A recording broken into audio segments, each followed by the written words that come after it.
প্রধান উপদেষ্টা ডক্টর ইউনূসের সভাপতিত্বে জাতীয় ঐক্যমত্য কমিশনের প্রথম সভা শনিবার বিকেল ৩টায় শুরু হওয়া এ সভায় অংশ নেন ২৬টি রাজনৈতিক দল ও জোটের প্রায় ১০০ জন নেতা। এর মধ্য দিয়ে বাংলাদেশের দ্বিতীয় অধ্যায় শুরু হলো বলে মনে করছে অন্তর্বর্তী সরকার। রাজনৈতিক দলগুলো সরকারের পাশে থাকার আশ্বাস দিলেও সংস্কারে যেন নির্বাচন বিলম্বিত না হয় সে দাবি জানান। জাতীয় নির্বাচনের আগে স্থানীয় সরকার নির্বাচন নিয়েও রয়েছে ভিন্ন মত। স্থানীয় নির্বাচন আগে চাই না, কারণ স্থানীয় নির্বাচন দিলে ৪,৫০০ ইউনিয়ন পরিষদে সেখানে একটা মারামারি হওয়ার সম্ভাবনা আছে।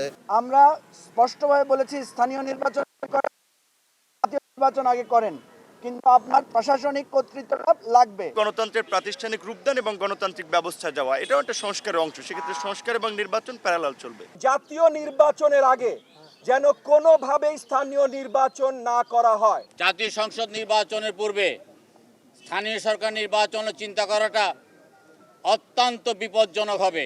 স্বৈরাচারীদের বিচার নিশ্চিত ও আওয়ামী লীগকে দল হিসেবে বিচারের দাবি জানিয়েছে কয়েকটি সংগঠন। আগামী নির্বাচন বাস্তবায়ন হওয়ার আগেই বিগত এই ফ্যাসিবাদী শক্তির এবং এই হত্যাকারী শক্তির বিচার এটা দৃশ্যমান হবে সে আশাবাদ আমরা ব্যক্ত করেছেন। রাজনৈতিক ঐক্যমত্য তৈরি করা, এই দেশে ফ্যাসিস্টের ভবিষ্যৎ কি হবে সেই রাজনৈতিক ভবিষ্যৎ নির্ধারণের ক্ষেত্রেও রাজনৈতিক ঐক্যমত্য তৈরি করা। অর্ধেক পাউডারে দ্বিগুণ উজ্জ্বলতা, নতুন রিন অ্যাডভান্সড অর্ধেক পাউডারে দ্বিগুণ উজ্জ্বলতা। আগে জাতীয় নির্বাচনের পাশাপাশি বিএনপি আশা করছে দ্রুত সংস্কারের বিষয়ে ঐক্য প্রতিষ্ঠিত হবে। আজকে প্রাথমিক আলোচনা, সেখানে বিভিন্ন রাজনৈতিক দল বিভিন্নভাবে কথা বলেছেন।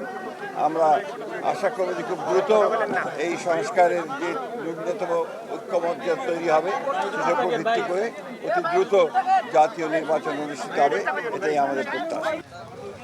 সংস্কারের ঐক্য হওয়ার পরই দ্রুত সময়ের মধ্যে নির্বাচন চায় জামায়াতে ইসলাম।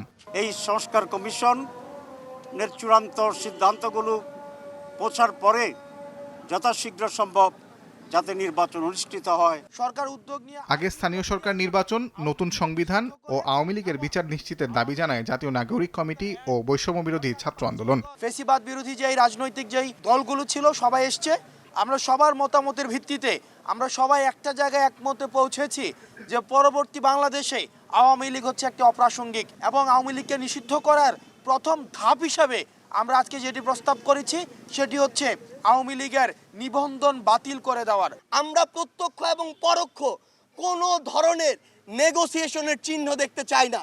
যারা দোষী, যারা খুনি, যারা খুনিদের দোষর, তারা যেই দলের যেই মতেরই হোক না কেন তাদের শাস্তি হতে হবে এবং এই বিচারিক প্রক্রিয়ায় কোনো ধরনের আমরা হস্তক্ষেপ প্রত্যাশা করি না। এটা আমরা আমাদের জায়গা থেকে স্পষ্ট করে দিয়েছি। বাংলাদেশের শেষ বা মুক্তির লড়াই এই দেশের ভবিষ্যৎ একমাত্র যদি আমরা একটি গণপরিষদের মাধ্যমে নতুন সংবিধান উপহার দিতে পারি সেটার মধ্যেই হবে। ঐক্য প্রতিষ্ঠার লক্ষ্যে পরবর্তীতে আলাদাভাবে প্রতিটি রাজনৈতিক দলের সঙ্গে আলোচনা করবে জাতীয় ঐক্যমত্য কমিশন। তাজওয়ার মাহমিদ, সময় সংবাদ, ঢাকা।